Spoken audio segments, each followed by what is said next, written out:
எந்த ஊழியக்காரர் சுகமாக்க முடியாது. Natural healing comes from physician's hand, but supernatural healing comes from the living God. சில விசுவாசினா பார்க்கலாம், ட்ரை பண்ணலாம், ஆண்டவர் என்ன பண்றாரு பார்க்கலாம். whenever a believer uses the word try, that is equal to unbelief. ஒருத்தர் என்கிட்ட வந்து சொல்றாரு, நான் அடுத்த மாசத்துல இந்த ஸ்பிரிச்சுவலா மாறிடுவேன். எப்படிப்பா? அங்க போய் முட்டிக்கால் போடுறது, இங்க போய் முட்டிக்கால் போடுறது, முட்டியை தேய்ச்சிக்கிறது, கையை உடைச்சுக்கிறது, தலையை அடிச்சுக்கிறது, இதெல்லாம் சுகம் கிடைக்காது. கத்தி ஜபிக்கிறது இல்ல, விசுவாசித்து ஜபிக்கிறது. ಈ ಒಂದು ಕ್ರಾಸ್ ಅನೇಕ ಕಡೆ ನೋಡಿರಲ್ಲ, ಆದರೆ ಇದುವೇ ಅದರ ಅರ್ಥ. 5 wounds of Jesus, the 4 gospels of Jesus, the 4 corners of the earth. God is calling the whole world for redemption. Hallelujah.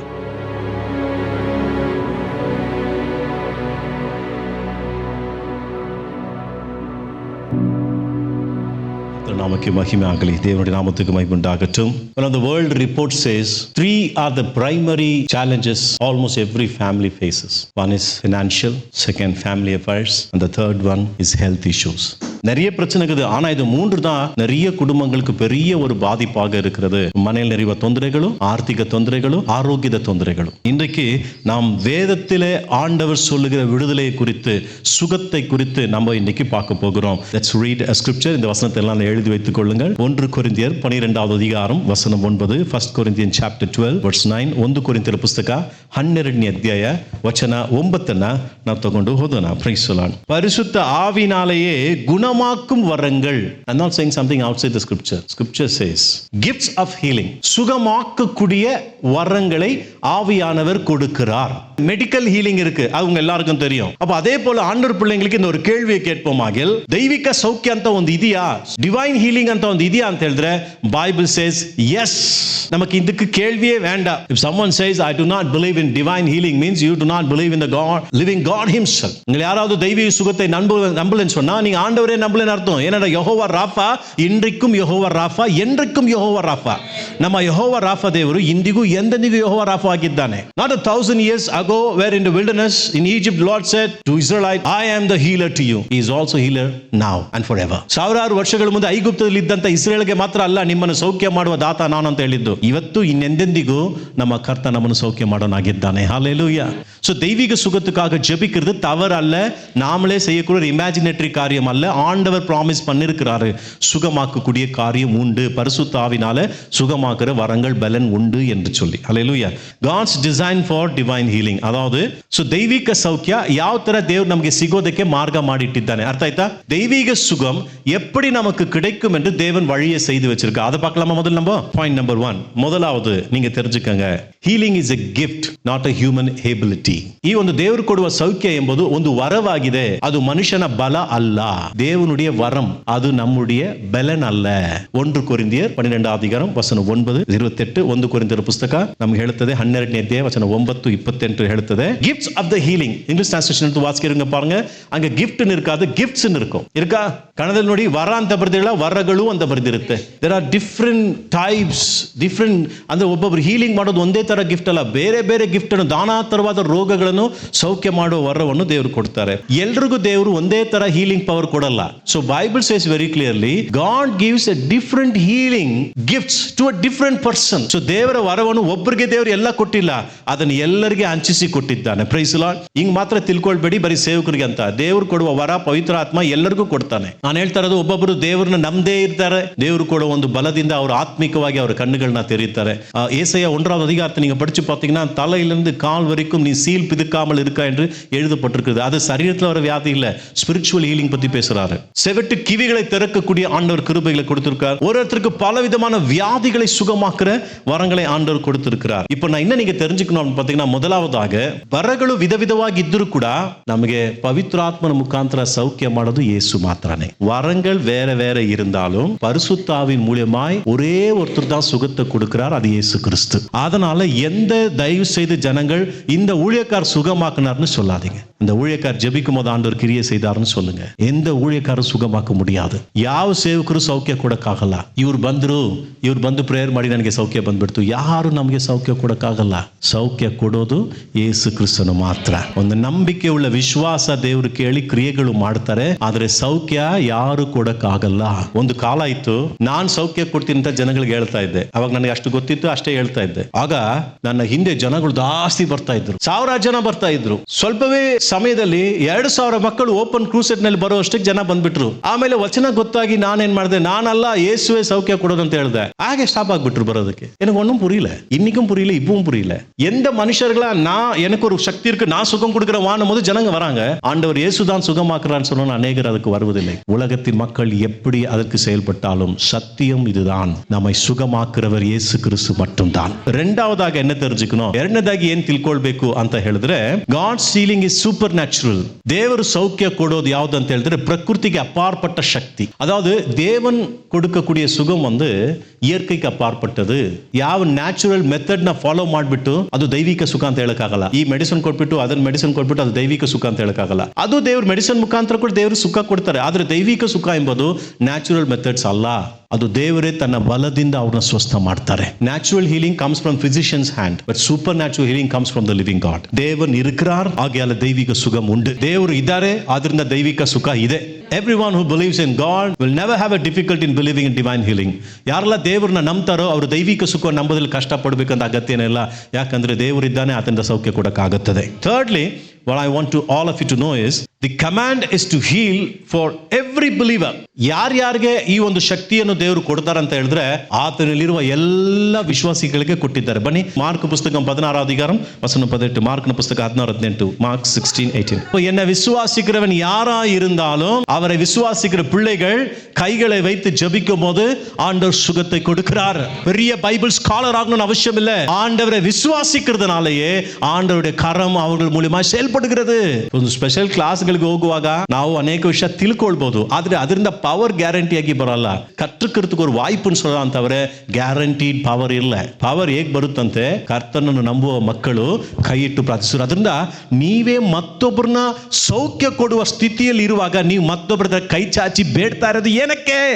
நீங்கள் மற்றவர்களுக்கு சுகத்தை கொடுக்கக்கூடிய அளவுக்கு ஆண்டவர் உங்களை அழைத்திருக்கும் பொழுது நீங்கள் கரம் சாற்றி மற்றவர்களுக்கு சுகத்தை கேட்பது என்ன? God called you to heal the world and you are seeking the healing. எப்படி ரட்சிக்கப்பட்டீங்க? நம்பிக்கையில தான். எப்படி ஜெபம் பதில் கேட்கிறது? நம்பிக்கையில தான். எப்படி சுகம் கிடைக்கும்? நம்பிக்கையில தான். When you truly trust the Lord and pray, அந்த நாமம் அந்த எங்கேயும் ஒர்க் ஆகாது. அவரை உண்மையா நம்புற பிள்ளைகள் யாரோ, விசுவாசி யாரோ, அவங்களுக்குள்ள தான் அது செயல்படும். ಯೇಸುವಿನ ನಾಮ ಎಲ್ಲರ ಒಳಗೆ ಅಲ್ಲ, ಯಾರು ನಿಜವಾಗಿ ಅವ್ರನ್ನ ನಂಬ್ತಾರೋ ಅವ್ರ ಒಳಗೆ ಆ ಶಕ್ತಿ ಇಳಿದು ಬರುತ್ತದೆ. Praise the lord. ಯೇಸುವ ನಂಬರ್ ಯಾವ ಏಜ್ ಇರಬೇಕು? நீ சின்ன பையன்பா, நீ எல்லாம் சுகமாக்க முடியுமா? வயசு இல்ல, அபிஷேகம் அதுதான் பெரிதானது. வயசல்ல, அபிஷேகா. சாமுவேல் சிறியவன், அபிஷேகம் இறங்கி வருகிறது. தாவீது சிறியவர், அபிஷேகம் இறங்கி வருகிறது. எத்தனை பேர் மேல பாருங்க, அவங்க யங் பீப்புள். இயேசு கிறிஸ்து யங் பர்சன் தான், அபிஷேகம் நிரம்பி பட்டிருக்கிறார். அகையில what you are expecting is anointing. உலக பிரகாரமாப்பா அவர் சின்ன வயசு தானே, அவருக்கு அவ்வளவு தெரியாது. இதெல்லாம் வந்து சாமானியமா ஜனங்க பேசுற வார்த்தைகள். ஆவிக்குரிய ஜனம் அபிஷேகத்தை பார்க்கணும், அந்த அபிஷேகத்துக்கு கீழ்ப்படியணும். நீங்க விசுவாசிக்கிறீங்களா இல்லையா? நான் சொல்லுகிறேன் பாருங்க, அதை நம்புறது நம்ம உங்க இஷ்டம். 25 வருஷத்துக்கு முன்னால அங்க மிஷனரி ஒர்க்லாம் பண்ணும்போது, சுவிசேஷம் சொல்லும் போது அங்க ಕ್ಯಾಂಪಸ್ ಕುಸೆಲ್ಲ ಅಪ್ಪಲ್ಲ ಜೀಸಸ್ ಪಡಂ ಪಡುವಾಂಗ ಹಾಕಿರುವ ಸಡನ್ ಆಗಿ ಆ ವಿಲೇಜ್ ಒಳಗೆ ಮಳೆ ಬಂದ್ಬಿಡ್ತು. ಸರ್ ನಾನು ಹೇಳ್ದೆ, ನಾವು ಚಲೋ ಬನ್ನಿ ನಾವು ಪ್ರೇಯರ್ ಮಾಡೋಣ, ನಮ್ಮ ಯೇಸು ಕರ್ತನು ಮಳೆನ ನಿಲ್ಲಿಸಿದಾರಲ್ಲ, ಈ ಮಳೆ ನಿಲ್ಲಿಸ್ತಾರೆ, ಬನ್ನಿ ಪ್ರೇಯರ್ ಮಾಡಂತ. ನೀ ನಂಬ್ತಿರಲ್ಲ ಚೊಕ್ಕೊಂದು ಮಳೆಯಲ್ಲಿ ಪ್ರೇಯರ್ ಮಾಡ್ತೀವಿ. ಮಳೆ ನಿಂತೋಯ್ತು. ಅಲ್ಲಿ ನಾವು ಜೀಸಸ್ ಫಿಲಮ್ನ ಹಾಕಿ ಸುವಾರ್ತೆ ಸಾರ್ಬಿಟ್ಟು ಬಂದ್ವಿ. Sometimes child like faith without doubt brings ಅ ಗ್ರೇಟರ್ ಮಿರಾಕಲ್ಸ್. ಏನಕ್ಕೆ ಇದನ್ನು ಹೇಳ್ತಾ ಇದ್ದೀನಿ? ನಂಬಿ ಜಪಿக்கும் போது அவர் நாமத்தினால ಕಾರ್ಯಗಳು நடக்கிறது. Praise the Lord. ನಮ್ಮ ಮನೇಲಿ ಅಜ್ಜಿ ಇರ್ತಾ ಇರ್ತಾರೆ, ಅವ್ರಿಗೆ ಏನು ಬೈಬಲ್ ಬಗ್ಗೆ ಏನು ಗೊತ್ತಿಲ್ಲ, ಸ್ವಲ್ಪ ಇಷ್ಟೇ ಗೊತ್ತು ಅವ್ರಿಗೆ. ಆದ್ರೆ ಕೈ ಇಟ್ಟು ನಾ ಯಾರಿಗ ರೋಗ ಅಂದ್ರೆ ಪ್ರೇಯರ್ ಮಾಡ್ತಾ ಇದ್ರು. You believe it or not, God heals. ನಾಲ್ಕನೇದಾಗಿ, how do you tap the healing of God? தேவர் கொட்டிருவ மெத்தட், விதானா. தமிழ் வார்த்தை கடவுள் சுகத்தை பெற்றுக்கிறதுக்கு வைத்திருக்கிற முறை அல்லது வழி என்னன்னு பார்த்தீங்கன்னாக்கா, பைபிள் சொல்லுகிறது prayer of faith, ವಿಶ್ವಾಸ ಜಪಂ. ದೇವರ ಸೌಖ್ಯವನ್ನು ಹೊಂದಿಕೊಳ್ಳೋದಕ್ಕೆ ದೇವರು ಬೈಬಲ್ ನಲ್ಲಿ ಹೇಳಿರುವಂತ ಮಾರ್ಗ ವಿಶ್ವಾಸದ ಪ್ರಾರ್ಥನೆ. அங்க போய் முட்டிக்கால் போடுறது, இங்க போய் முட்டிக்கால் போடுறது, முட்டியை தேய்ச்சிக்கிறது, கையை உடைச்சிக்கிறது, தலையை அடிச்சுக்கிறது, இதெல்லாம் சுகம் கிடைக்காது. ஹாஸ்பிட்டலுக்கு போய் ரிப்பேர் ஆயிட்டு வரணும், அவ்வளவுதான். கத்தி ஜபிக்கிறது இல்ல, விசுவாசித்து ஜபிக்கிறது. ஏன்னா மவுண்ட் மோரியால நம்ம பார்க்கிறோம், அந்த எலியாவுக்கு முன்னால அந்த எல்லாரும் கத்தி கத்தி ஜெபம் பண்றான், ஒண்ணுமே நடக்கல. தண்ணியை ஊத்தி ஆண்டவருக்கு நன்றி சொல்றாரு எலியா, அக்னி இறங்கி வருகிறது. ஜேம்ஸ் சாப்டர் 4 verse 14-16 எல்லாரும் எழுதி வச்சுக்கோங்க. யாரும் உங்களை சீட்டிங் பண்றதுக்கு விடாதீங்க, மோசம் பண்றதுக்கு விடாதீங்க. இதுதான் பைபிள்ல சொல்ற சத்தியம். believe me, God's method to heal is the prayer of faith. Bible தெளிவாய் சொல்லுகிறது சுகம் எப்படி கிடைக்கும், எப்படி பெற்றுக்கணும். அது யாக்கோபு புஸ்தகம் 5வது அதிகாரம் வசனம் 14 இருந்து 16. யாக்கோபுன புஸ்தகம் 5ನೇ ಅಧ್ಯಾಯ ವಚನ 14 ರಿಂದ 16. James chapter 5 verse 14-16 tell us. என்ன எடுத்து என்ன பண்ணுங்க? வியாதியஸ்தர் மேல கர்த்தருடைய நாமத்திலே அதை நீங்கள் பூசி ವಿಶ್ವಾಸ ಉಳ್ಳ ಜಪಂ ದಾನ ಅವனை ಗುಣಮಾಕು. ತುಂಬಾ ಜನ ಕಷ್ಟದಲ್ಲಿ ಇರೋರಿಗೆ ಇದೇ ಒಳ್ಳೆ ಚಾನ್ಸ್ ಅಂತ ಹೇಳಿ ಎಣ್ಣೆ ಡಬ್ಬಗಳನ್ನ ಮಾರ್ತಾ ಇದ್ದಾರೆ. ನಾವು ಕಷ್ಟದಲ್ಲಿರೋ ஒரு மனுஷனுக்கு எதை கொடுத்தாலும் வாங்கிடுவோம். ஒரு டாக்டர் எப்படி நம்புறாங்களோ, கண்ணு மூடி ஒரு மாத்திரை கொடுக்கும்போது டாக்டர் சொல்ல எடுத்துப்பா சாப்பிடணும் போது டவுட் பண்றதே இல்லை, சாப்பிடுறாங்க. அதே மாதிரி நிறைய பேர் ஊழியக்காரன் நம்பி அது கொடுக்கறது அப்படியே எடுத்துக்கிறாங்க. அது ಎಣ್ಣೆಯಲ್ಲಿ என்னென்னமோ ಮೆಥಡ್ ಕತ್ತು ವச்சிருக்காங்க. ತಗೊಂಡೋಗಿ ಏನೇನೋ ಮಾಡ್ತಾರೆ. ಚರ್ಚ್ಗಳಲ್ಲೇ ಎಣ್ಣೆ ಡಬ್ಬಗಳು ಮಾರ್ತಾರೆ. ಅದನ್ನ ಬೇರೆ ತಗೊಂಡೋಗಿ ಎಲ್ಲೆಲ್ಲ ಹಾಕ್ತಾರೆ. அவங்க ಹಸ್ಬೆಂಡ್ ಸಾಪಾಟ್ಲ போட்டுறது கொஞ்சம் ಎಣ್ಣೆ, ಇನ್ನೊಬ್ಬೊಬ್ರು ನೀರಲ್ಲಿ ಎಣ್ಣೆ ಹಾಕ್ಬಿಟ್ಟು ಬೆರ್ಲೆ ಕಳಿಸ್ಬಿಟ್ಟು ಅದು ಇದು ಇನ್ಫೆಕ್ಷನ್ ಆಗಿ ಅವನು ಸೆತ್ತುಗಿತ್ತು ಪೋಣ ಎಣ್ಣೆ ಅವ್ರದ್ದು. ಅದನ್ನು ಹಂಗೂ ಕೂಡ ಗೊತ್ತಿಲ್ಲ. ನಾನು ಕಣ್ಣಾರ ನೋಡಿದ್ದೀನಿ. ಇದನ್ನು ಮಾಡಿದ್ದು ಪಾಸ್ಟ್ರೇ ಮಾಡಿದ್ರೆ ನನ್ನ ಮುಂದೆ. ನನಗೆ ಭಯ ಆಯ್ತು, ಇವರೇನ ಇನ್ಫೆಕ್ಷನ್ ಆಗಿ ಸತ್ತೋಗ್ಬಿಟ್ಟು ನೀವೆಲ್ಲ ಟಚ್ ಮಾಡಿ. ನಾವು when we go and do something which is not in the scripture, we always somewhere wrong. ನಾವು ತಪ್ಪಾಗಿ ಹೋಗ್ತಾ ಇದ್ದೀವಿ. ಅದೆಲ್ಲ ಮಾಡಕ್ ಹೋಗ್ಬಾರ್ದು. ಬೈಬಲ್ನಲ್ಲಿ ಏನು ಹೇಳುತ್ತೋ, wherever God speaks let us speak, wherever God is silent let us be silent. Where scripture says yes, we'll say yes. Where scripture says no, we'll say no. Where scripture is silent, we will say I want to remain silent because we do not know what is written in the scripture. ಅದು ಮೀರಿ ಹೋಗುம்போது தான் பிரச்சனைங்க. ಆದರೂ ನನ್ನ ಹತ್ರ ಯಾರಾದರೂ ಬಂದು ಎಣ್ಣೆ ತಗೊಂಡು ಬಂದು ಪ್ರೇಯರ್ ಮಾಡುವಾಗ ನಾನು ಅವ್ರನ್ನ ತಿರಸ್ಕಾರ ಮಾಡಲ್ಲ. ಯಾಕಂದ್ರೆ ಯೇಸು ಹತ್ರ ಬರುವವರು ಒಂದು ಚಿಕ್ಕ ಮಗು ತರ ಬರ್ತಾರೆ. ಅವ್ರು ತಿರಸ್ಕಾರ ಮಾಡುವಾಗ ಅವ್ರಿಗೆ ಒಂದು ಮಾತು ಹೇಳ್ತೀನಿ, ಅಮ್ಮ ಈ ಎಣ್ಣೆ ಅಲ್ಲ, ಯೇಸುವೆ ನಿನಗೆ ಸೌಖ್ಯ ಕೊಡೋದು. ಅವರು ಸತ್ಯದಲ್ಲಿ ಬೆಳೆದಾಗ ಅದನ್ನ ಬಿಟ್ಬಿಡ್ತಾರೆ, ಯೇಸುವನ್ನ ಇಟ್ಕೊಂಡು ಬಿಡ್ತಾರೆ. ಅದರಿಂದ ಹೋಗಿ ಕ್ರಿಟಿಸೈಸ್ ಮಾಡಿ ಮತ್ತೊಬ್ಬರನ್ನ ಡ್ಯಾಮೇಜ್ ಮಾಡಬೇಡಿ. ಆದ್ರೆ ನೀವೆಲ್ಲರೂ ವಿಶ್ವಾಸಿಗಳಾಗಿರಿಂದ ನಿಮ್ಗೆ ಮಾತು ಹೇಳ್ತಾ ಇದ್ದೀನಿ. Praise the Lord. ಅವರ ನಂಬಿಕೆ ಇದಾನೆ. End of the day it is their faith, not the oil. Praise the Lord. ವಚನ ಹೇಳುತ್ತದೆ, ಯಾವ ತರ ಸೌಖ್ಯ ಸಿಗುತ್ತಂದ್ರೆ ನಾವು ನಂಬಿ ಪ್ರೇಯರ್ ಮಾಡಿಲ್ಲ ಅಂದ್ರೆ ಸೌಖ್ಯ ಸಿಗಲ್ಲ. ಪ್ರೇಯರ್ ಆಫ್ ಫೇತ್ ಅಂದ್ರೆ விசுவாச ஜெபம் தான் சுகத்தை கொண்டு வரும். வேற மெத்தட்ஸ் எல்லாம் இல்ல, விசுவாச ஜெபம் தான் கொண்டு வரும். ஹல்லேலூயா. அதனால தேவ பிள்ளைகள் எல்லாரும் என்ன செய்யணும்னு பார்த்தீங்கன்னாக்கா, நாம ஜெபிக்கணும், விசுவாசமாய் ஜெபிக்கணும், வியாதிகளுக்காக ஜெபிக்கணும். ஆண்டவர் சொன்னது போல விசுவாசமா ஜெபம் பண்ணுங்க. டிவைன் ஹீலிங்க்கு எல்லாரும் என்ன பண்றீங்க? பிரேயர் பண்றீங்க. வேற ஏதாவது மெத்தட் ஃபாலோ பண்றீங்களா? சீக்ரெட்ஸ் இருக்கா? பைபிள் தெளிவா சொல்லுது, விசுவாசமாய் ஜெபம் செய்யுங்கள். Praise the Lord.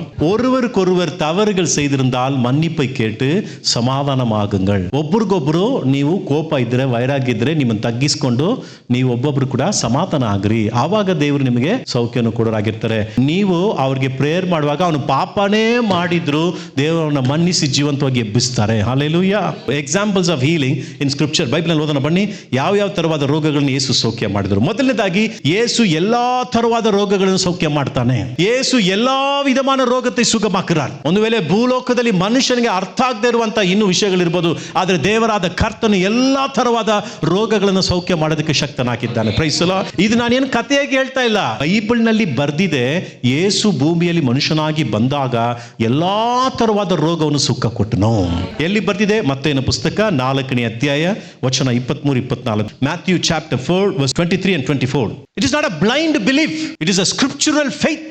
ಇದು ನಮ್ಮ ಅವನಂಬಿಕೆ ಅಥವಾ ಒಂದು ಅಂಧಕಾರದ ನಂಬಿಕೆ ಅಲ್ಲ, ಬೈಬಲ್ನ ನಂಬಿಕೆ. ಯೇಸು ಎಲ್ಲಾ ರೋಗಗಳನ್ನ, ಎಲ್ಲಾ ತರವಾದಂತ ವ್ಯಾಧಿಗಳನ್ನ ಸುಖ ಮಾಡಿದ್ರು. ಎಲ್ಲಾ ತರವಾದಂತ ಅಲ್ಲಿ ಸಿಕ್ನೆಸ್ ಗಳನ್ನ, ಡಿಸೀಸ್ ಗಳನ್ನ ಸುಖ ಮಾಡಿದ್ರು. ನಾವು ಆಲ್ಸೋ ರೀಡ್ ವರ್ಸ್ 24 ವಚನ 24 ವಾಸಿಂಗ್. ಸಿಂಪಲ್ ಆಗಿ ಹೇಳ್ಬೇಕಂದ್ರೆ ಎಲ್ಲಾ ತರವಾದ ರೋಗದ ಪಟ್ಟಿಯಲ್ಲಿ ಏನೇನು ಇದೆಯೋ ಎಲ್ಲವನ್ನ ಯೇಸು ಕ್ರಿಸ್ತನು ಸೌಖ್ಯ ಕೊಟ್ಟನು. He healed people from every category of sufferings. ಈ ಮಾತನ್ನು ಹೇಳುವಾಗ ಪರಲೋಕದಲ್ಲಿರುವ ದೂತರುಗಳು ಎಲ್ಲರೂ ಹೇಳುವರು, amen, glory to God, glory to God, glory to God. ಕರ್ತ, ತಂದೆಯ ಬಲ ಕಡೆಗಿರುವ ಕರ್ತ ಇವತ್ತು ಸರ್ವಶಕ್ತನಾಗಿ ಎಲ್ಲ ತರವಾದ ರೋಗಗಳನ್ನು ಸ್ವಸ್ಥ ಮಾಡುವ ಪ್ರಭುವಾಗಿ, ಕರ್ತನಾಗಿ ಆತನ ಸಿಂಹಾಸನದಲ್ಲಿ ಕೂತಿದ್ದಾನೆ. ಹಲ್ಲೆಲೂಯಾ. விசுவாசியே, உன் பலனே என்ன தெரியுமா? பணம் அல்ல, உனக்குள்ள விசுவாசம் தான். அதை நீ தட்டி எழுப்பும் பொழுது ஒரு பெரிய மலையாக நீ நிற்க முடியும். ಒಂದು ವಿಶ್ವಾಸಿಯ ಬಲ, ಅವನ ಹತ್ರ ಇರುವ ಹಣ, ಕಾಸು, ಶಕ್ತಿ, ಬುದ್ಧಿ ಎಲ್ಲ ಅವನ ಒಳಗಿರುವ ನಂಬಿಕೆ, ಅದನ್ನು ಆತನು ಎಬ್ಬಿಸುವಾಗ ದೊಡ್ಡ ಬೆಟ್ಟವಾಗಿ ನಿಲ್ತಾನೆ. My Jesus is able, your Jesus, our Jesus is able to heal all kinds of sickness.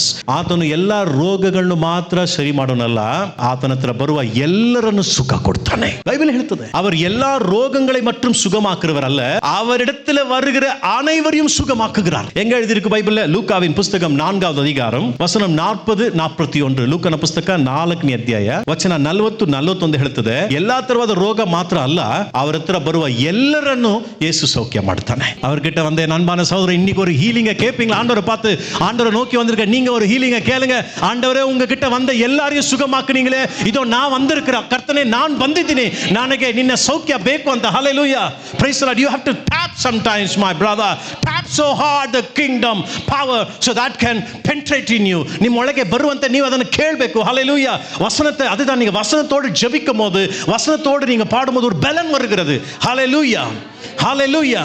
There is a power when you speak and work through the word of God. ஏன்னா ஆண்டவர் சொல்றாரு, அவர்கிட்ட வந்து எல்லார் மேலயும் கை வச்சாரு. நாம யார தர ಬಂದಿದ್ವಿ? யார தேடி வந்தோம்? என்னையா? இன்னொருத்தரையா? நம்ம எல்லாருமே ஆண்டவரை தான தேடி வந்தோம். என் நாமத்துல நீங்கள் எங்க ಕೂಡುವಿர்களோ அங்க நான் வருவேன் சொன்னார் இல்லையா? அப்ப ಅವರ ತಾನ நம்ம தேடி வந்திருக்கிறோம். ಆತನ ಹುಡುಕೊಂಡು ಬಂದಿದ್ದೀವಲ್ಲ?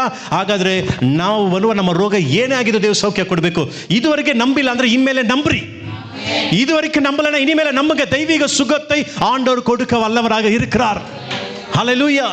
God is able to give that divine healing. Praise the Lord. See, the spiritual capacity holds the blessing to overflow all the aspect of our life.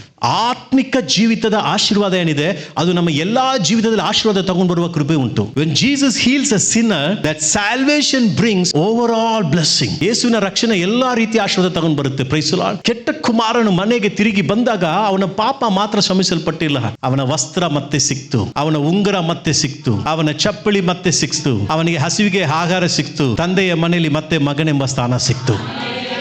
So forgiveness also brings manifold blessing.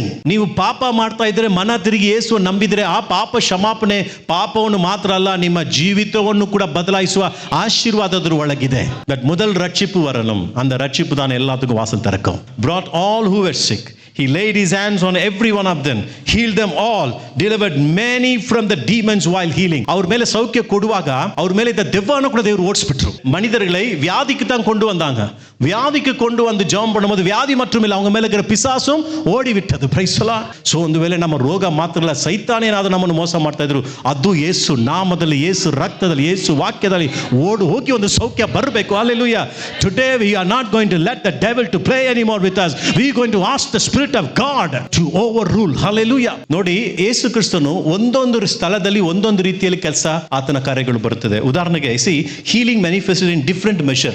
ಎಲ್ಲಾ ಟೈಮಲ್ಲಿ ಯೇಸು ಒಂದೇ ರೀತಿಯಲ್ಲಿ ಕೆಲಸ ಮಾಡಿರಲಿಲ್ಲ. ನೀವು Bible ನ ಓದೋದಾಗಿದ್ರೆ ಲೂಕಾವಿನ ಪುಸ್ತಕದಲ್ಲಿ ನಾವು 5ನೇ ಅಧ್ಯಾಯದಲ್ಲಿ ನೋಡ್ತೀವಿ, ಒಬ್ಬನು ಮಾತ್ರ ಯೇಸು ಸೌಖ್ಯ ಕೊಡ್ತಾರೆ. ಜೀಸಸ್ ಹೀಲ್ಡ್ ಒನ್ ಲೆಪರ್, ஒரு ಕುಷ್ಠರೋಗಿಯ ಸುಗಮಾಕ್ರಾರ್. ಅದೇ ಲೂಕಾ ಪುಸ್ತಕ 17ನೇ ಅಧ್ಯಾಯಕ್ಕೆ ಬಂದಾಗ ಯೇಸು ಅಲ್ಲಿ ಬಂದಿರುವಂತ 10 ಒಂದು ಕುಷ್ಠರೋಗಿಗಳನ್ನ ಸೌಖ್ಯ ಮಾಡ್ತಾರೆ. ಅರ್ಥ ಆಗುತ್ತಾ? ಮಾರ್ಕನ ಪುಸ್ತಕ 10ನೇ ಅಧ್ಯಾಯಕ್ಕೆ ಬಂದಾಗ ಒಂದೇ ಒಂದು ಕುರುಡನು ಮಾತ್ರ ಕಣ್ಣು ಹೊಂದ್ಕೊಂಡ, ಇನ್ಯಾರು ಹೊಂದ್ಕೊಂಡಿಲ್ಲ. ಅದಕ್ಕೆ ಅರ್ಥ ಅಲ್ಲಿ ಯಾರು ಕುರುಡರು ಇಲ್ಲ ಅಂತಲ್ಲ, ಅಲ್ಲಿ ಆ ಟೈಮಲ್ಲಿ ಎಷ್ಟು ಜನ ಹೊಂದ್ಕೊಂಡ್ರು? ಒಬ್ಬರು ಮಾತ್ರ ಹೊಂದ್ಕೊಂಡಿದ್ರು. ಆದ್ರೆ ಮತ್ತೇನ ಪುಸ್ತಕ 9ನೇ ಅಧ್ಯಾಯ 35 ತಗೊಂಡು ಹೋದ್ರಿ, ಮ್ಯಾಥ್ಯೂ ಚಾಪ್ಟರ್ 9 verse 35. ಹಾಗಾದ್ರೆ ಒಂದೊಂದು ಕಡೆಗೆ ನೋಡ್ತೀವಿ ಒಬ್ರು ಮಾತ್ರ ಸೌಖ್ಯ ಆಗಿದ್ದಾರೆ, 10 ಜನ. ಒಂದೊಂದು ಕಡೆಗೆ ಊರ್ ಜನಾನೇ ಸೌಖ್ಯ ಆಗುವಂತ, ಎಲ್ಲರೂ ಸೌಖ್ಯ ಆಗಂತೆ. ಹಾಗಾದ್ರೆ ಒಂದೊಂದು ರೀತಿಯಲ್ಲಿ ದೇವರು ಕೆಲಸಗಳು ಮಾಡ್ತಾರೆ. ಆದ್ರೆ ಯೇಸು ಕೂಡ ಚಾಲೆಂಜಿಂಗ್ ಬಂತು, ಅವ್ರು ಸೌಖ್ಯ ಕೊಡದೆ. ಯೇಸು ಕೂಡ ಸುಗಂ ಕೊಡುಕ ಮುಡಿಯಾದ ஒரு ಚಾಲೆಂಜ್ ಬಂತು. ಎಲ್ಲಿ ಅಂತ ಹೇಳಿದ್ರೆ ನಾವು ಓಡ್ತೀವಿ ಮಾರ್ಕನ ಪುಸ್ತಕ 6ನೇ ಅಧ್ಯಾಯ ವಚನ 5-6. Mark chapter 6 verse 5 and 6. ಸ್ವಲ್ಪ ಜನರ ಮೇಲೇನೆ ಸೌಖ್ಯ ಕೊಡೋಕಾಯ್ತು, ಇನ್ನು ಅನೇಕರಿಗೆ ಕೊಡಕ್ಕಾಗ್ಲಿಲ್ಲ. ಕಾರಣ ಅವರ ಅವನಂಬಿಕೆ ನೋಡಿ ಏನ್ ಮಾಡಿದ್ರು? ಆಶ್ಚರ್ಯಪಟ್ರು. ಇವತ್ತು ಕೂಡ ವಿಶ್ವಾಸಿಗಳು ಪ್ರೇಯರ್ ಮಾಡುವಾಗ சில விசுவாசினா பார்க்கலாம், ட்ரை பண்ணலாம், ஆண்டவர் என்ன பண்றாரு பார்க்கலாம். என்ன நீங்க இது ஸ்கூட்டரா, காரா, இல்ல வாடகை வீடா? ட்ரை ಮಾಡೋದಕ್ಕೆ அது whenever a believer uses the word try, that is equal to unbelief. Try பண்ணலாம்னு சொல்றது அவநம்பிக்கை. என் ஆண்டவர் சுகம் கொடுப்பார், என் கர்த்தா சௌக்கிய கொடுத்தானே. See, healing or not healing is God's part. Why do you want to sit in that seat and take a decision? Take your role. Your role is to believe that God is able. ನಿಮ್ಮ ಪಾತ್ರ ಏನು? ದೇವರನ್ನ ನಂಬುವುದು. ಅದನ್ನ ಮಾಡಿ. ದೇವರ ಪಾತ್ರಕ್ಕೆ ನೀವು ಹೋಗಿ ಕುರ್ಚಿಗೆ ಬೆರಳು ಹಾಕಬೇಡಿ. ನಮಗೆ ಅದ್ಭುತ ಆಗೋದು ಎಷ್ಟು ಮಟ್ಟಕ್ಕೆ ಆಗ್ಬೇಕು ಎಂಬುದು ತೀರ್ಮಾನ ಮಾಡೋದು ಯಾವುದು ಗೊತ್ತಾ? நம்ம விசுவாசம். எவ்வளவு அற்புதம் நமக்கு நடக்கணும் அப்படின்றத தீர்மானிக்கிறது எது தெரியுமா? நம்முடைய விசுவாசம். அல்லேலூயா. ஒரு சில விசுவாசி சொல்றேன், ஆண்டவர் எனக்கு ஒரு வீடு கொடுக்கணும். உனக்கு விசுவாசம் இருந்தா கேளு ஆண்டவரே. ஆண்டவர் உனக்கு ஒரு சொந்த வீடு கொடுக்க முடியுன்ற அளவுக்கு உனக்கு விசுவாசம் இருந்துச்சுன்னா கேளு ஆண்டவரே. ஆண்டவரே எனக்கு ஒரு சொந்த வீடு கொடு. அல்லேலூயா. ஒருத்தர் கேட்கிறான், அவன் ஆண்டவரை நம்புகிறான். என் ஆண்டவர் எனக்கு ஒரு வீடு கொடுக்க முடியும், ஆண்டவர் எனக்கு ஒரு வேலையை கொடுக்க முடியும், ஆண்டவர் எனக்கு ஒரு நல்ல காரியங்களை செய்ய முடியும், அவன் நம்புறான். அதனால ஜெபிக்கிறான். உனக்கு விசுவாசம் இருந்தா கேளு. ಸಂಗೀತ 2 சொல்லுது, ನೀ என்னை ಕೇಟಾಲ್ ದೇಶங்களை ಉನಕ್ಕೆ ಸ್ವಂತಮಾಕಿ ಕೊಡುಪೇನ್. ಎಷ್ಟೋ ವ್ಯಕ್ತಿಗಳು ಕೇಳಿದ್ರು, ದೇವರೇ ನನಗೆ ಈ ದೇಶ ಬೇಕು, ನನಗಾಗಿ ಅಲ್ಲ, ನಿನ್ನ ನಾಮ ಮಹಿಮೆಗಾಗಿ. ದೇವರವ್ರನ್ನ ಎಲ್ಲಿಂದ ಎಲ್ಲೋ ತಗೊಂಡು ಹೋಗ್ಬಿಟ್ರು. Price the lord. ಸಮಾರಿಯ ಹೆಣ್ಣು ಯೇಸು ನೋಡಿ ಏನ್ ಕೇಳ್ತಾ ಇದ್ದಾರೆ? ಬಾವಿ ನೀರು ಕೇಳ್ತಾ ಇದ್ದಾರೆ. ಯೇಸು ನಗುತ್ತಾ ಇದ್ದಾರೆ. ನಿನ್ನ ಮುಂದೆ ನಿಂತುಕೊಂಡಿರೋನು ಯಾರು ಅಂತ ನಿನಗೆ ಗೊತ್ತಾದ್ರೆ ಬಾವಿ ನೀರನ್ನಲ್ಲ, ಜೀವ ಜಲವನ್ನು ನೀ ಕೇಳ್ತಾ ಇದ್ದೆ. ಹಲ್ಲೆಲೂಯಾ. ನಮ್ಮ ಮುಂದೆ ನಿಂತ್ಕೊಂಡು ಕರ್ತನಂತ ದೊಡ್ಡದು ಕೇಳಬೇಕು, ದೊಡ್ಡದನ್ನ ನಂಬಬೇಕು. பெருசா கேட்கணும், பெருசா நம்பணும். சின்னத்துல நீங்க நம்புறத பார்த்து மத்தவங்க நீ பைத்தியம்பான்னு சொல்லணும். புரியல? யாருக்கு புரிஞ்சு நான் சொன்னது? எಷ್ಟೋ ಜನ ಮೆಡಿಕಲ್ ಆಗಿ ಹೀಲಿಂಗ್ ಇದು ಆಗೋದಿಲ್ಲ, ಬಿಟ್ಟೋಯ್ತು ಅಂತ ಹೇಳ್ತಾರೆ. ಆದರೆ ಅವ್ರು ಕೂತ್ಕೊಂಡು ದೇವ್ರ ಪ್ರೇರ್ ಮಾಡ್ತಾರೆ, ದೇವರೇ ನೀವು ನನಗೆ ಸೌಖ್ಯ ಕೊಡೋಕ್ಕಾಗುತ್ತೆ. Because they believe in that great things happens for the people. ಅವ್ರು ದೊಡ್ಡ ಕಾರ್ಯಗಳು ನಂಬೋದಿಂದ ದೊಡ್ಡ ಕಾರ್ಯಗಳು ನಡೀತಾ ಇದೆ. ಯಾರಾದ್ರೂ ದೊಡ್ಡ ಸಾಕ್ಷಿ ಹೇಳ್ಬೇಕಂದ್ರೆ ಅವ್ರು ಯೇಸುವನ್ನು ದೊಡ್ಡದಾಗಿ ನಂಬಿದ್ದಾರೆ. ಮಾರ್ಕನ ವಿಚಕಂಗ ಐಸಯಾ ಚಾಪ್ಟರ್ 53 verse 5. ஏசாயாவின் புஸ்தகம் 53:5, ஏசாயா புஸ்தக 53 வசனம் 5 வாசிக்கலாம். இந்த வசனம் எதுக்கு படிக்க சொன்னேன் தெரியுமா? இப்படி இயேசு நம்முடைய எல்லா ರೋಗத்தை ಸುಗಮಾಕ முடியும்னு ஒரு ಕೇಳ್ವಿ ಕೇಳலாம். ಹೇಗೆ ಸರಿ ಮಾಡೋಕ್ಕಾಗುತ್ತಂದ್ರೆ ಆತನ ಬಾಸುಂಡೆಗಳಿಂದ ನಾವು ಸೌಖ್ಯ ಹೊಂದಕ್ಕಾಗುತ್ತಂತೆ. ಹಲ್ಲೆಲೂಯಾ. எப்படி ಸುಗಮಾಕ முடியும்? ಅವருடைய ತಳುಂಬುಗಳಾಲ್. ಅದನ್ನೇ ಈ ಕ್ರಾಸ್ ಅನ್ನು ನಾವು ಇಲ್ಲಿ ಹಾಕೋದಕ್ಕೆ ಕಾರಣ ಅದುವೇ. ಜೆರುಸಲೇಮ್ ಕ್ರಾಸ್ ಇಲ್ಲಿ ಏನಂತ ಹೇಳಿದ್ರೆ ಅವருடைய ತಳುಂಬುಗಳು 5 ತಳುಂಬುಗಳು. ಹಲ್ಲೆಲೂಯಾ. அவருடைய 2 கைகளிலும் கால்களிலும் இருதயத்திலும் பெற்றுக்கொண்ட and all the 5 stripes, that is called Jerusalem cross. அதாவது இதை பார்க்கும் போது உங்களுக்கு தெரியணும், உனக்காக காயப்பட்டு அடிக்கப்பட்டவர் ஆண்டவர் இயேசு கிறிஸ்து. Hallelujah. The first context of this verse is spiritual healing, but the spiritual healing also holds the key for our physical healing. இந்த வசனத்துடைய முதல் ஆசீர்வாதம் பார்த்தீங்கன்னா நம்முடைய பாவங்கள் மன்னிக்கப்பட்டு சுகமாகிறது தான். ஆனா நம்ம பாவங்கள் மன்னிக்கப்பட்டு சுகமாகும் போது தேவ கிருபையினால நாம் சரீர சுகத்தையும் பெற்றுக்கொள்ள கிருபை ಉಂಟಾகிறது. ವಚನದ ಮೊದಲ ಅರ್ಥ ಏನಂತ ಹೇಳಿದ್ರೆ ನಮ್ಮ ಪಾಪಗಳಿಂದ ಸೌಖ್ಯ ಹೊಂದ್ಕೊಳ್ಳೋದು. ಅರ್ಥ ಆಗುತ್ತಾ? ಸೊ ಪ್ರಧಾನ ಅರ್ಥ, ಒಂದು ವೇಳೆ ನಿಮ್ಮ ಪಾಪಗಳಿಂದ ನೀವು ಸೌಖ್ಯ ಹೊಂದ್ಕೊಳ್ಳಿಲ್ಲ ಅಂದ್ರೆ ಈ ವಚನಕ್ಕೆ ಅರ್ಥ ಇಲ್ಲ. ಯೇಸು ಶಿಲುಬೆಯಲ್ಲಿ ಸತ್ತಿದ್ದು ಏನಕ್ಕೆ? ಭೂಮಿ ಮೇಲೆ ಒಬ್ರು ರೋಗಿಗಳಾಗಿ ಇರಬಾರ್ದು ಎಂಬುದಕ್ಕಾಗಿನ. ಭೂಮಿ ಮೇಲೆ ஒருவனும் வியாதி உள்ளவர்களா இருக்க கூடாது ಯೇಸು ಮರಿಚಾರಾ? ಎದಕ್ಕಾಗ ಮರಿಚಾರು? ಪಾಪದಲ್ಲಿ ಒರುವನು ಮರಿಕೆ ಕೂಡಾದು, ಪಾಪದಲ್ಲಿ ಯಾರು ಸತ್ತು ಹೋಗ್ಬಿಡಬಾರ್ದು. ನಿಮ್ಮಲ್ಲಿ ಮೊದಲನೇದಾಗಿ ಪಾಪ ಯಾರಾದ್ರೂ ಇನ್ನೂ ಯೇಸು ಕ್ರಿಸ್ತನ ನಂಬಿಲ್ಲ ಅಂದ್ರೆ ಆತನ ನಂಬಿ ರಕ್ಷಣೆ ಹೊಂದಿಕೊಳ್ಳಿ. ನಿಮ್ಮ ಪಾಪಗಳು ಕ್ಷಮಿಸಲ್ಪಟ್ಟರೆ ನಿಮ್ಮ ಎಲ್ಲಾ ರೀತಿಯ ಆಶೀರ್ವಾದಗಳು ನಿಮ್ಮನ್ನು ಹುಡುಕೊಂಡು ಬರುತ್ತದೆ. ஹல்லேலூயா. அதனால தான் நம்ம இந்த 5 இந்த ஜெருசலேம் கிராஸ் போடுறதுக்கு காரணம் அதுதான். ஜனங்களே கேளுங்கள், உங்களை சுகமாக்க ஆண்டவர் தன்னையே ಒಪ್ಪು ಕೊಡುತ್ತಾರೆ. ஹல்லேலூயா. ನಿಮ್ಮನ್ನು ಸೌಖ್ಯವಾಗೋದಕ್ಕೆ. ಮತ್ತೆ ಈ ಒಂದು ಕ್ರಾಸ್ ಅನೇಕ ಕಡೆ ನೋಡಿರಲ್ಲ, ಆದರೆ ಇದುವೇ ಅದರ ಅರ್ಥ. 5 wounds of Jesus. The 4 gospels of Jesus, the 4 corners of the earth, God is calling the whole world for redemption. Hallelujah. ಈಗ 3 ತರವಾದ ಸೌಖ್ಯವನ್ನು ಯೇಸು ನಮಗೆ ಕೊಡುವನಾಗಿರ್ತಾನೆ. 3 kinds of healing. 3 ವಿಧமான ಸುಗத்தை ஆண்டவர் நமக்கு கொடுக்கிறார். Praise the Lord. First healing is called instant healing. ತಕ್ಷಣ ಸ್ವಸ್ಥವಾಗುವುದು, ಉಡನೆ ಸುಗಮಾಗುವುದು. ಅದು ಎಲ್ಲಿ ನೋಡ್ತೀವಿ? ಬಾರ್ತಿಮೇಯನ ಉದಾಹರಣೆಯಲ್ಲಿ, ಬಾರ್ತಿಮೇಯುடைய ಉದಾಹರಣೆಯಲ್ಲಿ நம்ம பார்க்கிறோம். Blind Bartimaeus. Mark chapter எழுதிக்கங்க. Mark chapter 10 verse 51-52. ಮಾರ್ಕ್ ಪುಸ್ತಕಂ 10வது அதிகாரம் ವಚನ 51-52. ಮಾರ್ಕನ ಪುಸ್ತಕ 10ನೇ ಅಧ್ಯಾಯ ವಚನ 51-52. ಕೂಡಲೇ ಕಣ್ಣು ಬಂದು ಅವನು ಆತನ ದಾರಿಯಲ್ಲಿ ಹೋದನಂತೆ. ಹಾಗಾದ್ರೆ ಮೊದಲನೇದಾಗಿ ಬರುವ ಸೌಖ್ಯ ಯಾವುದು ಅಂತ ಹೇಳಿದ್ರೆ ಇನ್ಸ್ಟಂಟ್ ಹೀಲಿಂಗ್. ಅವನು ಕೇಳಿದಾಗ ಯೇಸು ಹೇಳಿದ್ರು, ನಿನ್ನ ನಂಬಿಕೆ ಪ್ರಕಾರವಾಗಿನೇ ನಿನಗೆ ಸೌಖ್ಯವಾಗೋದು, ಹೋಗು ಅಂತ ಹೇಳಿದ್ರು. ಅವನು ದಾರಿಯಲ್ಲಿ ಹೋಗ್ತಾ ಇರೋಗಳೇ ಕಂಡು ಬಂದು ಅವನೇನ್ ಮಾಡ್ದ? ಯೇಸು ಹಿಂದೆ ಹೋಗೋದಕ್ಕೆ ಹೋಗ್ಬಿಡ್ತಾನೆ. Praise the lord. ನೋಡಿ ಎಲ್ಲಿ ಬರುತ್ತೆ ಇನ್ಸ್ಟಂಟ್ ಹೀಲಿಂಗ್ ಅಂತ ಹೇಳ್ತೀನಿ. Where it comes, where when faith is fully active, obedience is immediate. ಅಂದ್ರೆ ಒಬ್ಬನೊಳಗೆ ವಿಶ್ವಾಸ ತುಂಬಿ ಯೇಸು ಮಾತು ಕೇಳೋದಕ್ಕೆ ರೆಡಿ ಆಗಿರುವವನಿಗೆ ತಕ್ಷಣ ಸೌಖ್ಯ ಬರುತ್ತೆ. ஒருவன் விசுவாசத்தில் நிரம்பி அவருடைய வார்த்தைக்கு முழுமையாக கீழ்ப்படியும் பொழுது உடனே ஆண்டவர் சுகத்தை கொடுக்கிறார். ಎಷ್ಟು ಬಾರಿ ಬೈಬಲ್ ಹೇಳಿದ್ದಾರೆ, ನೀ ನನ್ನ ಮಾತನ್ನು ಕೇಳೋದಾಗಿದ್ರೆ ನಾನು ನಿನ್ನ ಸೌಖ್ಯ ಮಾಡುವಂತ ಬರ್ದಿದೆಯಲ್ಲ. ಯೇಸು ಅವ್ರಿಗೆ ಏನು ಹೇಳಿದ್ರು? ನಾನು ನಿನ್ಗೆ ಏನ್ ಮಾಡ್ಬೇಕು ಅಂತ ಹೇಳುವಾಗ ನನಗೆ ಕಣ್ಣು ಸಿಗಬೇಕು. ಅದಕ್ಕೆ ಯೇಸು ಏನು ಉತ್ತರ ಕೊಟ್ಟರು? ಹಾಗಾದ್ರೆ ಅವನಿಗೆ ಎಷ್ಟು ನಂಬಿಕೆ ಇದೆ? ಪೂರ್ತಿ ನಂಬಿಕೆ ಆತನಿಗಿದೆ. ಸ್ವಲ್ಪ ಕೂಡ ಡೌಟ್ ಇರಬಾರ್ದು. ಎರಡನೇ ಹೀಲಿಂಗ್ ಯಾವುದು ಬೈಬಲ್ ಹೇಳ್ತದೆ ಅಂತ ಹೇಳಿದ್ರೆ ಪ್ರೋಗ್ರೆಸಿವ್ ಹೀಲಿಂಗ್. ಹಂತದಲ್ಲಿ ಸೌಖ್ಯ, ಪಡಿಪಡಿயான சுகம். ஹல்லேலூயா. கொஞ்சமா சுகத்தை பெற்று கடைசியா முழுசா சுகத்தை பெற்று. ಇದು ಎರಡನೇದಾಗಿ. ಇದು ಕೂಡ ಬೈಬಲ್ ನಲ್ಲಿ ಇದನ್ನು ಮಾಡಿದ್ದು ಯೇಸುನೇ. ಇಲ್ಲಿ ಕೂಡ ಇನ್ನೊಂದು ಕುರುಡನ ಉದಾಹರಣೆ ನಾವು ನೋಡೋಣ. ಮಾರ್ಕನ ಪುಸ್ತಕ 8ನೇ ಅಧ್ಯಾಯ, ಮಾರ್ಕ್ ಚಾಪ್ಟರ್ 8 verse 22-25. ಮಾರ್ಕನ ಪುಸ್ತಕ 8ನೇ ಅಧ್ಯಾಯ ವಚನ 22-25. ಇಲ್ಲಿ ಏನ್ ನಾವು ನೋಡ್ತೀವಿ ಅಂತ ಹೇಳಿದ್ರೆ, ಒಂದು ಬಾರಿ ಯೇಸು ಅವನ್ನ ಮುಟ್ಟಿದ್ರು. ಅಲ್ಲಿ ಅವನಿಗೆ ಒಂದ್ ಸ್ವಲ್ಪ ಕಾಣಿತ್ತು, ಇದುವರೆಗೆ ಕಾಣದೆ ಸ್ವಲ್ಪ ನೋಡ್ತಾ ಇದ್ದಾನೆ. ಆಗ ಯೇಸು ಕ್ರಿಸ್ತನು ಮತ್ತೆ ಅವ್ರನ್ನ ಮುಟ್ಟಿದ್ರು, ಅವನು ಪೂರ್ತಿಯಾಗಿ ನೋಡ್ತಾ ಇದ್ದಾನೆ. ಅಪ್ಪ ಇಂಗ ಪಾರ್ಕೊಂಬೋದು ಪ್ರೋಗ್ರೆಸಿವ್ ಹೀಲಿಂಗ್. ಹಾಗಾದ್ರೆ ಇಲ್ಲಿ ನೋಡ್ತೀವಿ ಹಂತವಾಗಿ ಮೊದಲು ಸ್ವಲ್ಪ ಸೌಖ್ಯ ಬಂತು, ಆಮೇಲೆ ಪೂರ್ತಿ ಸೌಖ್ಯ ಬಂತು. ಹಲ್ಲೇಲೂಯಾ. ದೇವರು ಒಬ್ಬನಿಗೆ ಸೌಖ್ಯ ಕೊಡಕ್ಕೆ ಸ್ಟಾರ್ಟ್ ಮಾಡಿದ್ರೆ ಅದನ್ನ ಮುಗಿಸ್ತಾರೆ. என்ன எல்லாரும் கேர்ஃபுல்லா நான் என்னோட வார்த்தையை கவனிக்கணும்னு பார்த்தீங்கன்னா, ஆண்டவர் ஒருவனுக்கு சுகம் கொடுக்க ஆரம்பித்தால் அதை முடிப்பார். அது எவ்வளவு நாளானாலும் எவ்வளவு ನಾಟ್ಗಳಾನಾலும் ಆಂಡವರು ಅದು ಮುಡಿಪಾರ್. ಹಾಗಾದ್ರೆ ಸ್ವಲ್ಪ ಸೌಖ್ಯ ಸಿಕ್ಕ ತಕ್ಷಣ ನೀವೇನು ತಿಳ್ಕೊಳ್ಬಾರ್ದು, ಅಯ್ಯೋ ಯೇಸು ಬಿಟ್ರ. ಇಲ್ಲ, ಯೇಸು ಪ್ರಾರಂಭಿಸಿದ್ದನ್ನ ಮುಗಿಸ್ತಾನೆ. ಲಾಸ್ಟ್ ಆಗಿ ನಾವು ತಿಳ್ಕೊಳ್ಬೇಕಾಗಿದೆ ಅಂತ ಹೇಳಿದ್ರೆ ಒಬಿಡಿಯಂಟ್ ಹೀಲಿಂಗ್. ಕೀಳ್ಪಡಿದಲಿನ ಸುಗಮ್, ವಿಧೇಯತೆದ ಸೌಖ್ಯ. ಅವ್ರು ಯಾವಾಗ ದೇವ್ರ ಮಾತನ್ನು ಕೇಳಿ ನಡೀತಾರೋ ಆವಾಗ್ಲೇನೆ ಸೌಖ್ಯ ಅವ್ರಿಗೆ ಬರುತ್ತೆ. எப்பொழுது ஆண்டோடைய வார்த்தை கேட்டு நடப்பாங்களோ அன்றைக்கு தான் அவங்களுக்கு சுகம் வரும். யோவான புஸ்தகம் 9ನೇ ಅಧ್ಯಾಯ ವಚನ 6-7. ಯೋಹಾನ ಪುಸ್ತಕ 9ನೇ ಅಧಿಕಾರಂ ವಚನ 6-7. ಇಲ್ಲಿ ಯೇಸು ಅವನು ಸೌಖ್ಯ ಹೊಂದೋದಕ್ಕೆ ಒಂದು ಮಾಡಕ್ಕೆ ಹೇಳ್ತಾರೆ. ಏನ್ ಮಾಡಕ್ಕೆ ಹೇಳ್ತಾರೆ? ನೀನು ಹೋಗಿ ಅಲ್ಲಿರುವ ಕೊಳದಲ್ಲಿ ನಿನ್ನ ಕಣ್ಣನ್ನು ತೊಳಿ ಅಂತ ಹೇಳ್ತಾರೆ. அங்க இருக்க சிலோம் என்ற குளத்தில் நீ போய் உன் கண்களை கழுவு என்று சொல்கிறார். அப்ப ஏதோ ஒரு காரியத்தை செய்ய சொல்றாரா? அப்ப இவனுக்கு சுகம் எப்ப வரும்? ஆண்டவர் சொன்னதை கேட்கும் போது மட்டும் தான் வரும். ஹல்லேலூயா. ಅವನು ಅದೇ ರೀತಿಯಲ್ಲಿ ಓದ, ಕಣ್ಣನ್ನು ತೊಳೆದ, ಕಣ್ಣು ತೆರೆದು ವಾಪಸ್ ಬರ್ತಾನೆ. ಹಲ್ಲೇಲೂಯಾ. ಯೇಸು ಹೇಳಿದ ರೀತಿಯಲ್ಲಿ ಹೋಗ್ತಾನೆ, ಮಾಡ್ತಾನೆ, ಅದ್ಭುತ ಹೊಂದಿಕೊಂಡು ಬರ್ತಾನೆ. Hallelujah. Miracles unlocks to the people who obey. ಇನ್ನೊಂದು ಉದಾಹರಣೆ ಕೂಡ ನಾವು ಬೈಬಲ್ ನೋಡಿದ್ರೆ, ನಾಮಾನ್ ಅಂತ ಒಂದು ಕುಷ್ಠರೋಗಿ ಇರ್ತಾನೆ ಬೈಬಲ್ನಲ್ಲಿ. 2 ಅರಸರ ಪುಸ್ತಕ 5ನೇ ಅಧ್ಯಾಯ ವಚನ 10-14, 2 Kings chapter 5 verse 10-14. 2 ರಾಜಾக்கள் 5வது அதிகாரம் ವಚನ 10-14. ಅಲ್ಲಿ ಒಂದು ಕುಷ್ಠರೋಗ ಹಿಡಿದಂತ ವ್ಯಕ್ತಿ ಬರ್ತಾನಂತೆ. ಅವನ ಹತ್ರ ಕಾಸು ಹಣಾಲ ಇದೆ, ಆದ್ರೆ ಅವನು ಏನಾಗಿದ್ದಾನೆ ಅಂತ ನೋಡೋದಾಗಿದ್ರೆ ಕುಷ್ಠರೋಗಿಯಾಗಿದ್ದಾನೆ. ಹಾಗಾದ್ರೆ ದೇವರ ಪ್ರವಾದಿ ಹತ್ರ ಬರ್ತಾನೆ. ಬಂದ್ಬಿಟ್ಟು ಆತನು ಸೌಖ್ಯನ ಎದುರು ನೋಡ್ತಾನೆ. ಸೌಖ್ಯನ ಯಾವ ತರ ಎದುರು ನೋಡ್ತಾನೆ? ಅವ್ನು ತುಂಬಾ ದೊಡ್ಡ ವ್ಯಕ್ತಿ ಆಗಿರೋದ್ರಿಂದ ಇವ್ರು ಬಂದು ಏನೇನೋ ಮಾಡ್ತಾರೆ, ಸರಿ ಮಾಡ್ತಾರೆ. ಅಲ್ಲಿ ಬದಲಾಗಿ ಏನ್ ಹೇಳ್ತಾರೆ? ನೀನ್ ಸೌಖ್ಯ ಆಗ್ಬೇಕಂದ್ರೆ ಹೋಗಿ ಯೋರ್ದಾನ್ ನದಿಯಲ್ಲಿ ನೀ ಮುಳುಗಿ ಎದ್ದೇಳು ಅಂತ ಹೇಳ್ತಾರೆ. ಅವನಿಗೆ ಕೋಪ ಬಂದ್ಬಿಡುತ್ತೆ. ಅವ್ರು ಹೇಳಿದ್ ಈ ತರ ಎಲ್ಲ ಹೇಳಿದ್ರೇನೆ ಸೌಖ್ಯ ಬರುತ್ತಾ? ನಾನು ಹಂಗೆಲ್ಲ ಮಾಡಲ್ಲ ಅಂತ ಹೇಳಿ ಆ ವಾಕ್ಯವನ್ನು, ದೇವರ ಮನುಷ್ಯರು ಹೇಳಿದ ಕಾರ್ಯವನ್ನು ಕೇಳದೆ ಕೋಪವಾಗಿ ಹೋಗ್ಬಿಡ್ತಾನೆ. ಅಲ್ಲದ್ರೆ ಅಲ್ಲಿದ್ದಂತ ಒಂದು ವಿಶ್ವಾಸಿ, ಅಯ್ಯ ದೇವ್ರು ಹೇಳಿದ ಮಾತನ್ನು ಕೇಳಿದ್ರೆ ಖಂಡಿತವಾಗಿ ನಿಮ್ಗೆ ಸೌಖ್ಯ ಬರುತ್ತೆ, ಆ ಮಾತನ್ನು ಕೇಳಿ ನಡೀರಿ, ವಿರೋಧವಾಗಿ ಹೋಗ್ಬಿಡ್ರಿ ಅಂತ ಅವ್ರು ಹೇಳ್ತಾರೆ. ಅವ್ರು ಏನ್ ಮಾಡ್ತಾರೆ ಗೊತ್ತಾ? ತಗ್ಗಿಸ್ಕೊಂಡು ದೇವರು ಹೇಳಿದ ಮಾತನ್ನು ಕೇಳಿ ನಡೀತಾನೆ. ನಡೆದ್ರಿಂದ ಏನಾಯ್ತು ಗೊತ್ತಾ?